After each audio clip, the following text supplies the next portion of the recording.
Bien-aimés dans le Seigneur, bonjour. C'est un nouveau jour, c'est un nouveau temps. Un jour de détresse pour certains, un jour de joie pour d'autres. La Bible déclare en toutes choses, rendez grâce à l'Éternel, car telle est à votre égard sa volonté en Jésus-Christ. Aujourd'hui, si je me tiens devant vous pour parler de la part du Seigneur, ce n'est pas que je suis au-dessus de vous, que je suis plus sage ou plus grand que vous, mais c'est juste une révélation que Dieu m'a donnée, que j'ai choisi de partager. Car il est écrit, je ferai de vous des pêcheurs d'hommes, vous irez au-delà, sur toute la terre, jusqu'aux extrémités, pour annoncer l'évangile. Cette parole ne dit pas que nous voyagerons. Cette parole ne dit pas que nous nous déplacerons. Parce que même l'homme le plus riche du monde peut prendre 10 ans à circuler, il ne finira pas de voir tout le monde. Les extrémités, les commencements, le milieu, il y aura toujours un espace qu'il n'aura pas vu.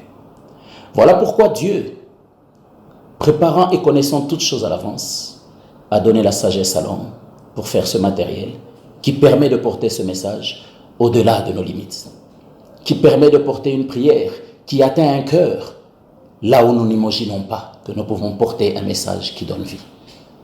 Voilà pourquoi avec foi et conduit par le Saint-Esprit, je veux dire à quelqu'un ce matin que chacun de nous, Éternel, tu lui as donné une destinée, un destin et une destination.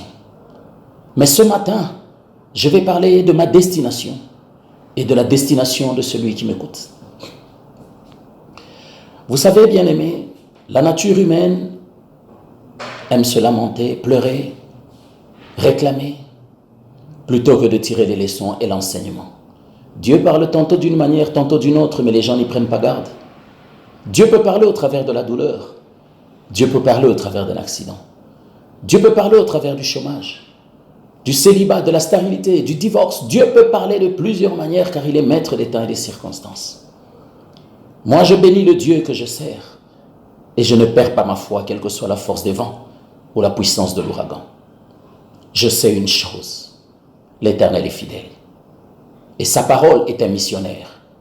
Comme lorsque vous allez en mission, un document vous est remis, des termes de référence vous sont remis.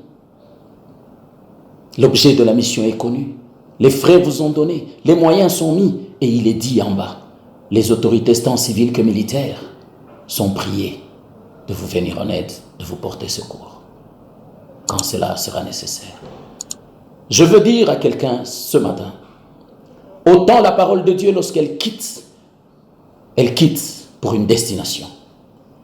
Elle quitte avec une mission, chargée de ses frais, chargée de toute la puissance, et toute la nature l'accompagne afin d'accomplir la volonté de Dieu.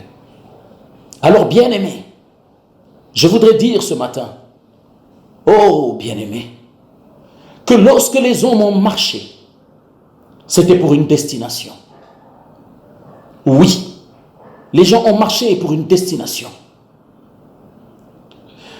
Josué a marché. La destination de Josué n'était pas Jéricho, mais c'était Canaan. Mais le travail qui a été fait n'a pas été fait par Josué. Oui, il a marché.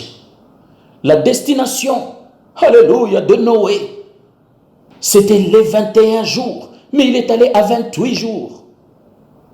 Oh Dieu de gloire, et il a libéré la colombe après avoir oublié que quelques jours avant, la colombe est rentrée avec l'onction qui était la feuille d'olivier. La colombe symbolisait le Saint-Esprit. L'Esprit est venu avec l'onction, a donné à Noé. Mais puisqu'en lui il y avait une nature charnelle, quelque temps quand la colombe est rentrée vide, il a compris que les eaux n'avaient pas baissé. Mais quelques jours après, la colombe revient avec une feuille d'olivier. La Bible dit Noé ne comprit pas que les eaux avaient baissé. Et il a refermé, il a attristé la colombe. Et puisqu'elle était porteuse d'onction, si elle avait parlé ou mangé, l'onction serait tombée et on aurait appelé Noé Christ. Parce que Christ signifie oint de Dieu, avec l'onction de Dieu. Et comme Noé ne pouvait pas être Christ, il a attristé le Saint-Esprit. La Bible dit n'attristez pas le Saint-Esprit. car des générations peuvent en pâtir. Maintenant, regardez, depuis l'arche de Noé, la colombe est partie. Mais lorsque la colombe était en train de faire son voyage pour une destination, alléluia, gloire au Seigneur. Lorsque la colombe faisait son voyage pour une destination, bien aimé, il y a un homme dans la Bible que Dieu appelle homme selon mon cœur. Alléluia, ce vaillant homme, ce vaillant héros de David. Lorsque la colombe a regardé David, elle dit oui, c'est un roi de Dieu, c'est un choisi de l'Éternel, c'est celui qui a touché le cœur de l'Éternel. Mais quand la colombe a regardé en lui, il a vu l'homme charnel. Et la colombe a continué son voyage, son envol a continué. Lorsque la colombe a regardé Jephthé, il y avait en lui de la nature humaine. Lorsqu'elle a regardé Gédéon, il y avait de la nature humaine. Elle a regardé tous ces hommes dont la Bible rend témoignage de la foi et des œuvres. Oh, bien-aimé, même quand elle a regardé Abraham, ami de Dieu et père de la foi, la colombe a survolé, mais elle n'est pas descendue. Quand elle a regardé Isaac, elle a regardé Jacob. Quand elle a regardé Joseph, quand elle a regardé Esaïe, quand elle a regardé Jérémie, alléluia, la colombe n'est pas descendue. Parce que quelque part, il y avait de la chair qui prédominait dans ces hommes. L'esprit devait demeurer. La destination de la colombe était la demeure. La destination de l'onction était de celui qui était pur, et à l'apparence, et à l'intérieur. C'est une destination. Je ne connais pas ta destination. Ceux qui sont allés au Sinaï, c'était une destination. Moïse est allé à la montagne, c'était une destination. Alléluia. Gloire au Seigneur. Ceux qui sont allés au mont Carmel, c'était une destination. Ceux qui sont allés à Canaan en quittant l'Égypte, c'était une destination. La marche de Rachel et Mardoché, d'Esther et de Mardoché, c'était une destination. Oui, le paralytique de Bethesda. Bethesda était une destination. L'aveugle aux portes de la Belle, Bartimée, les portes de la Belle étaient une destination.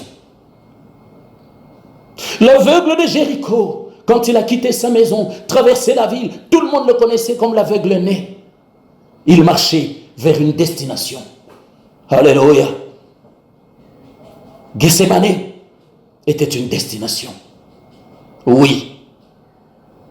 Chacun de nous va vers une destination. Peut-être la prison est une destination pour toi. Peut-être le chômage est une destination. Peut-être le travail, le mariage ou le divorce, le célibat. Tout ce que tu endures, tout ce que tu vis, c'est une destination. Mais Dieu m'a dit de dire à quelqu'un aujourd'hui que même Christ a marché vers une destination. Et la destination de Christ, c'était la croix. Ce qui s'est passé à la croix est un scandale, est une folie pour ceux qui ne connaissent pas Dieu. Mais c'est un sujet de gloire pour nous qui avons cru sans avoir vu et qui proclamons avec assurance que l'Éternel est fidèle, que Christ est ressuscité d'entre les morts et qu'il est assis sur le trône pour proclamer la gloire du Seigneur. Je viens dire à quelqu'un, la croix est une destination. Mais la destination n'est pas la fin.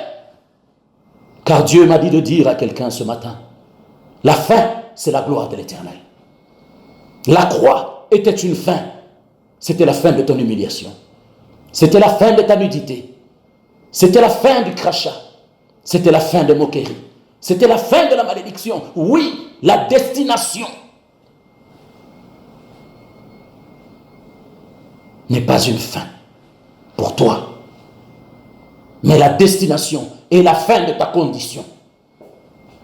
Parce que là, se trouve quelqu'un qui dit, je suis. Avant moi, il n'y a pas. Maintenant, il n'y a pas. Et demain, il n'y aura pas. Si quelqu'un a été mon conseiller à la création, qu'il mette une ceinture à ses reins et qu'il me questionne sur le temps, et je lui répondrai. Et nul n'a questionné Dieu. C'est pourquoi je veux te dire, la croix était une destination finale pour ta condition. Le Sinaï était une destination finale pour une condition. L'Égypte était une destination pour une condition. Jéricho était une destination pour une condition. Les portes de la Belle étaient une destination pour une condition.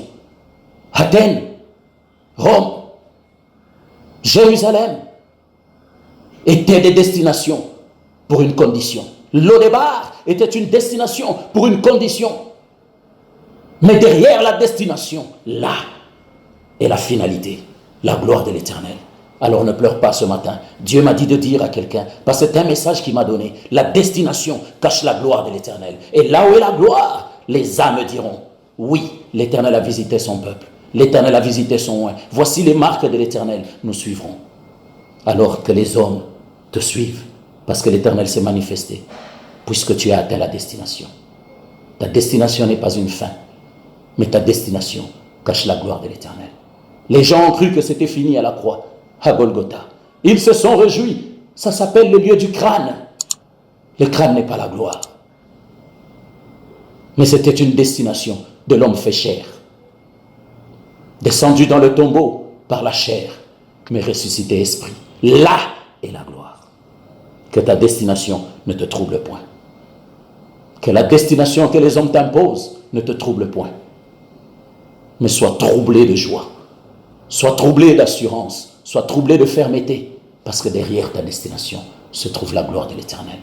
Alors Père éternel, révèle ta gloire à ton peuple, à tous ceux qui ont atteint la destination, car les temps sont arrivés où le monde connaîtra la différence entre ceux qui te servent et ceux qui ne te servent pas. Que Dieu bénisse sa parole, que Dieu bénisse tes vies et que Dieu vous accorde sa paix. Au nom de Jésus-Christ.